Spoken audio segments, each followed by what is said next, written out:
തൊട്ടുമുമ്പ് കേരളം ചർച്ച ചെയ്ത മറ്റൊരു പ്രധാനപ്പെട്ട സാമ്പത്തിക തട്ടിപ്പിന്റെ ചരിത്രം കൂടി നമുക്ക് പരിശോധിക്കാം. കേരളം കണ്ട മറ്റൊരു പ്രധാനപ്പെട്ട സാമ്പത്തിക തട്ടിപ്പ് കേസാണ് പോപ്പുലർ ഫിനാൻസ് തട്ടിപ്പ്.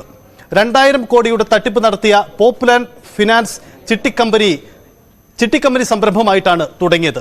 കോന്നിയിലെ ഇണ്ടിക്കാട്ടിൽ കുടുംബത്തിലെ അധ്യാപകരായ TK സാമുവലാണ് തുടക്കക്കാരൻ. 2017 മുതലാണ് ഈ തട്ടിപ്പുകളുടെ തുടക്കമായത്. വൻ പലിശ വാഗ്ദാനം ചെയ്ത് നിക്ഷേപം സ്വീകരിച്ചു.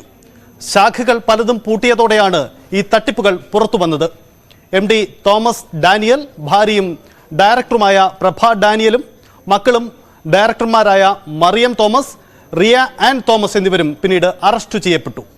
തട്ടിപ്പ് നടത്തിയ പണം ഉപയോഗിച്ച് പോപ്പുലർ ഫിനാൻസ് ഉടമകൾ വിദേശത്ത് നിക്ഷേപം നടത്തിയതായി ED കണ്ടെത്തി.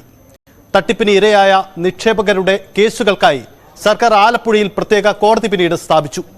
2003 ഓസ്ട്രേലിയൻ കമ്പനിയായ പോപ്പുലർ ഗ്രൂപ്പ് പ്രൈവറ്റ് ലിമിറ്റഡ് കമ്പനിയുടെ ഡയറക്ടറായിരുന്നു തോമസ് ഡാനിയൽ. തട്ടിയെടുത്ത നിക്ഷേപത്തുക ഉപയോഗിച്ച് ഓസ്ട്രേലിയയിൽ ഭൂമിയും സ്വത്തുക്കളും ഈ പോപ്പുലർ ഫിനാൻസ് ഉടമകൾ വാങ്ങിക്കൂട്ടി. സർക്കാർ കണ്ടുകെട്ടിയ സ്ഥലങ്ങൾ ലേലത്തിൽ വെച്ച് തുക നഷ്ടപ്പെട്ടവർക്ക് നഷ്ടപരിഹാരം നൽകാനുള്ള നടപടിക്രമങ്ങൾ ഇപ്പോഴും അനിശ്ചിതത്വത്തിലാണ്. സാമ്പത്തിക തട്ടിപ്പ് കേസുകളിൽ EDയും ഒപ്പം CBIയും ഇപ്പോൾ ഈ കേസ് അന്വേഷിച്ചു വരികയാണ്.